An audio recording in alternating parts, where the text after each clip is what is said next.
Hi there, my name is Alexa Temporelli. I am the Assistant Director of Instructional Design here at Eastern University, and I'm just really excited to be here with you today.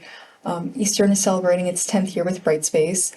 I was not at Eastern 10 years ago. I was working on my bachelor's degree at another Brightspace school, so I'm counting it as part of my 10 years with Brightspace.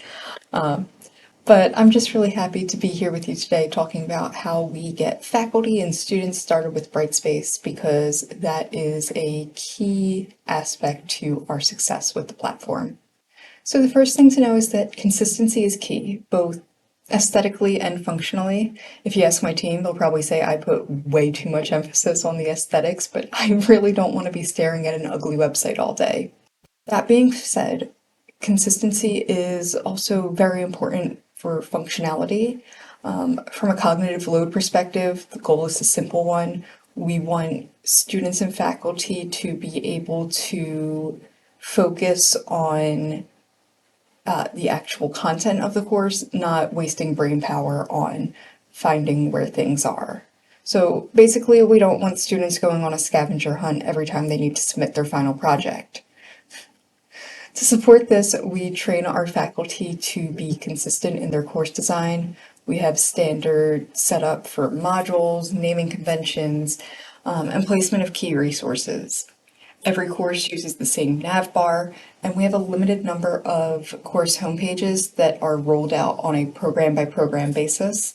So our wonderful site admin has set it up so that faculty cannot change their course homepage, they cannot change their course nav bar. All of that is consistent from course to course. One feature we love in Brightspace that makes this a lot easier is the Learning Object Repository, or the LOR.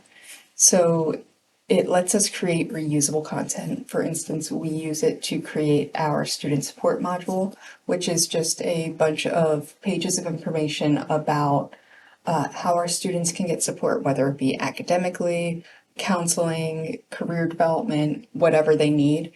And the really nice part about the LOR is that if I need to update a page, maybe with a new link or a new resource, I can update that page, upload it, overwrite it in the LOR, and it will update everywhere in every single course that that page is in. So I no longer need to go through and update classes one by one to include a single link. I just do it once and it's done. So the key to consistency starts with faculty onboarding. You can't expect faculty to know how to use Brightspace intuitively, and especially not in the way that you expect them to use it. We know that every institution has their own requirements, has their own expectations for how Brightspace is used. And so that's why we require faculty to complete a self-paced training before they can even begin teaching. It covers Brightspace basics, basically, like how to use Brightspace, but also our expectations for how to use it here at Eastern. Now, we don't reinvent the wheel. Brightspace has so many awesome free resources for pre-made tutorials and videos that we share with our faculty. But we do create a faculty checklist of things that we want them to be able to do. We give them a sandbox course in Brightspace where they're the instructor, but they don't have any actual students. They do have a fake student. And we ask them to do different things like create a module, create an announcement, grade a fake assignment, that kind of thing, just to make sure that they can actually do the things that we want them to do. Now, this training has made a huge difference for our faculty. They feel more confident, and students benefit from that more consistent experience in Brightspace. Now, onboarding is great, but sometimes faculty aren't paying attention to an aspect if it's not going to affect them right away, or Brightspace updates their system and there's new ways of doing things. So it's important to provide ongoing support. We found that offering in-house support helps reinforce our institution's expectations while still allowing for some flexibility in how things are done. So at Eastern, we have a dedicated support email that's monitored by our Center for Teaching, Learning, and Technology, and faculty and students can reach out for pedagogical guidance, tech support, or my personal favorite, Brightspace ate my homework. As a side note, Brightspace has never eaten anyone's homework, but students like to say it did. For faculty, we also host a weekly Zoom drop-in office hours where faculty can just stop in. They'll talk to a member of our Center for Teaching Learning Technology in a informal, low-pressure space where they can ask questions or have us walk them through how to do something. Now, I think the awesome part about these supports is that they've built trust among our faculty. So we were having a faculty development workshop the other day, and I've had 3 separate faculty members just come up to me in between sessions and ask me about how to do things or what are my opinions on this, that kind of thing. So it's really nice in building that community. Of course, sometimes people need answers right away. They don't have time to wait for a response to an email. They don't have time to wait for our drop-in office hours. So that's why we maintain a digital library of how-to guides and best practices tailored to our specific faculty and students, so they meet our expectations for how Brightspace is used. The nice part about these resources is that they live on our support sites that can be accessed at any time by faculty and students, and they always link back to Brightspace's support. So Eastern pays for additional support from Brightspace. We have 24/7 chat and phone support that our faculty and students can use at any time. Of course, we always tell them to come to us first since we know our institutional expectations, but having that 24/7 round-the-clock support for when we're not available has been extremely helpful in supporting our faculty and students. So with that, I will leave you to my wonderful colleague, Erin. Hello, my name is Erin Mendoza-Blad, and I'm an instructional designer at Eastern University. I'm so excited to get the chance to share with you today about 10 things that we've learned about Brightspace in our 10 years using it. It's a big milestone year for Eastern as we are also celebrating our 100-year anniversary. So lots of big milestones all around. But in the past 10 years that we've been using Brightspace, we've learned a lot about how to use the platform to engage learners, whether they're in an on-ground synchronous class, an online synchronous class, or even an online asynchronous class. Brightspace has a lot of flexibility in the ways that it can be used to engage learners in the course content. My first tip is to get creative with your content. Having a variety of content types and assignments in your content tab means that learners are more actively engaged in the course material. We use the content tab pretty much all the time in our Brightspace courses. We link everything from quizzes, assignments, discussions, readings, everything within the content tab so that students have a one-stop shop for everything they need to complete the course. It saves students from navigating back and forth between tabs, although they have the option to go to the quizzes tab or assignments tab or discussions tab if they feel they need to.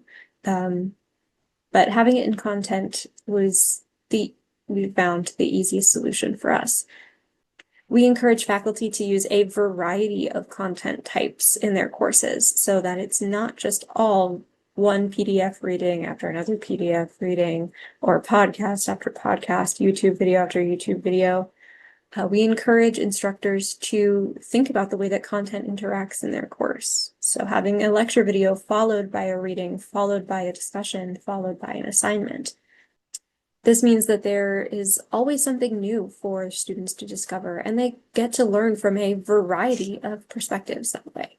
Alexa alluded to the use of templates earlier. We not only use a standard course homepage and a standard nav bar for our courses, but we also use typical template module structures for a lot of our online courses, especially. A module at the top of content that has links to the syllabus, instructor introduction, and any resources that students might need, like links to tutoring support and tech support. This is so that students can better navigate their way around the content, meaning they're spending less time trying to figure out where things are and more time actually engaging with the content of the course. And lastly, we use Creator Plus and H5P to create dynamic content within content. So after a video lecture or after a reading, we might have a practice assignment for students to show their understanding. to make sure they're not just passively going through the course content. Creator Plus offers a wide variety of solutions for not only making your content pages look nice, but also making them interactive. And on the topic of interaction, let's move to our next tip, which is intelligent agents. We use intelligent agents in the majority of our online courses. They really take away the tediousness of course management and making sure that students are interacting with the course. We set up intelligent agents for students to remind them to check into the course periodically if they haven't in a while, to follow up on assignments they may have missed before we use intelligent agents to remind students to check into the course if they haven't in a while, just to make sure they're staying on track with the content and constantly checking in on their grades and feedback so that they don't miss anything important. We have intelligent agents that send them reminders about missed due dates for assignments so they can get those in as soon as possible to lose the least amount of points or to stay on track with course schedules. And we have milestone marker intelligent agents that encourage them to keep going at 25%, 50%, 75% of the way through the course. We send them links when their grade falls below a certain percentage, and we send them encouragement when their grade is above a certain percentage.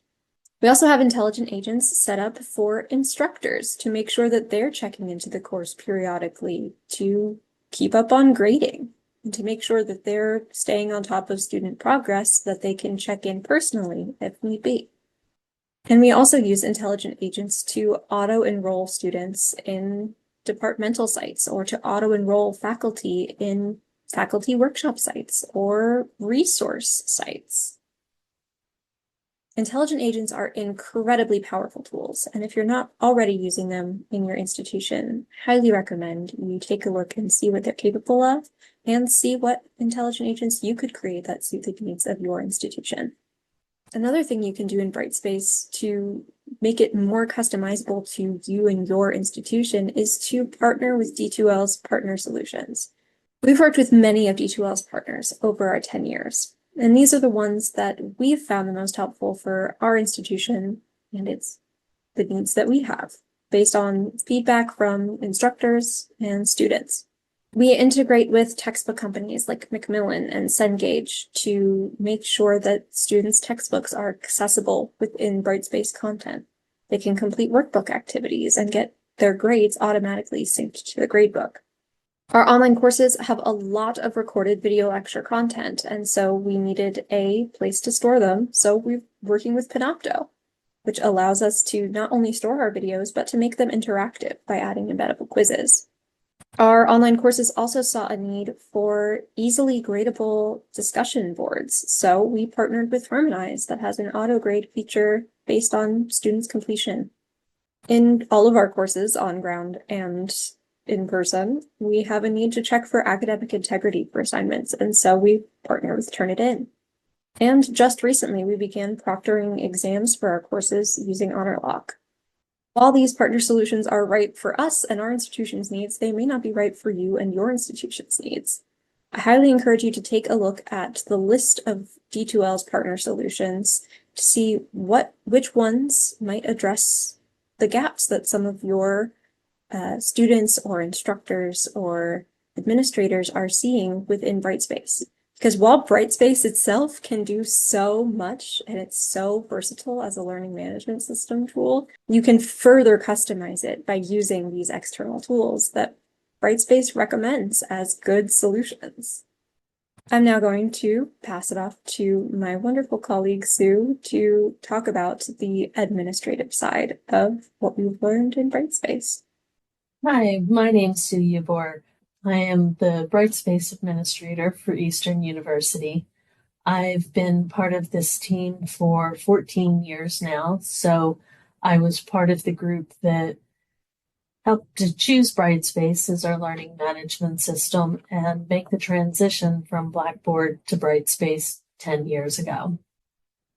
So today I'd like to share with you a few of the things that I've learned or found helpful along that journey.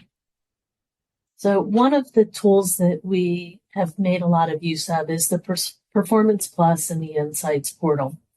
So we have implemented the engagement dashboards and trained our faculty how they can use them to identify the students that are at risk and how to access the visualizations to give them that information in a nice, easy to read graph, and drill down through that graph to see the students' information, like the last time they accessed the course, how many assignments they've completed, how much time they're spending in content.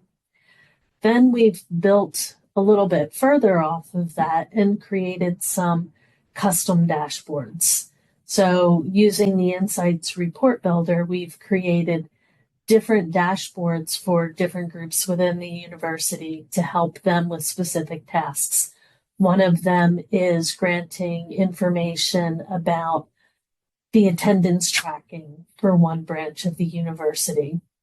Another one of the dashboards that we have built is looking at all of the courses within a term and determining if the instructor has their grade book set up the way we have asked them to. It's taking a look to see if the grading is up to date. So that's a very important piece for the next one, which is we've created dashboards and some reports inside of the Insights Report Builder that are looking at the students that are most at risk. So about biweekly, these reports are run, and it's gathering data from the students and looking at their last time they logged into Brightspace, and it's looking at their grade. So then that information is processed a little bit further with some Google scripts that sends out an email to that student and copies their advisor and just says, hey, we're here for you. Here's some ways we can help you. Please reach out if you have any questions. To get to that point, we took advantage of Brightspace's consulting services. So our first heavy lift, if you will, of trying to access our data was coming up with the last date of academic activity. So as most of you in this position probably already know, we can't just use the last day a student logged into Brightspace anymore. We have to look to see for our reporting when was the last time they actually interacted with the content or their last date of academic activity. So we hired Brightspace's consulting services to help us build a solution. It was a really great partnership. They took the time and explained everything they were doing along the way and trained us on how to use that data and repeat the process to create our own custom dashboards. We've since taken that process and we've shared it with our registrar and our financial aid people so they can take a look inside of the Brightspace data sets and that dashboard and be able to look up that student's last date of academic activity. One of the more recent things we've done is implementing Brightspace Discover. We have a lot of departments that have adopted Brightspace to use it as a means of communicating departmental information. They're using it for search committees. They're using it to just give general information to their students. They're using it for departmental orientations. So all of these sites were getting hard to manage the enrollments for. So one of the things we've implemented is we've taken all of these courses that are not controlled by the registrar and set them up inside of Discover. So both students and faculty can go there and find their department sites, they can find training sites, and we've set up the permissions and enrollment rules so that if a student is going, they can only enroll in the student training sites, whereas instructor roles can go in and sign up for the multitude of training sites we have created within Brightspace for them. And finally, one of the key reasons we chose Brightspace was the ability to set up this organizational design behind the scenes. So we spent a lot of time spelling out inside of Brightspace all of our departments, what colleges they were part of. We have 5 different colleges with multiple majors and departments within inside each of those colleges. So we've been able to lay all of that out in the organizational design, and it's been very helpful for being able to create targeted information, whether it's in a widget or a course homepage that we can then push down to those sites. And it's most helpful, I think, because we take advantage of using cascading roles to provide different levels of administrative access for our deans and our department chairs so that they can access the courses that they're responsible for. They've used it for adjunct training. They use it to help each other out, to share information with each other. And it's been a really helpful tool for us. So I hope you found some of this information in the top 10 things we've learned with 10 years in Brightspace helpful, and found a thing or two that you can take back to your organization. Thanks for listening.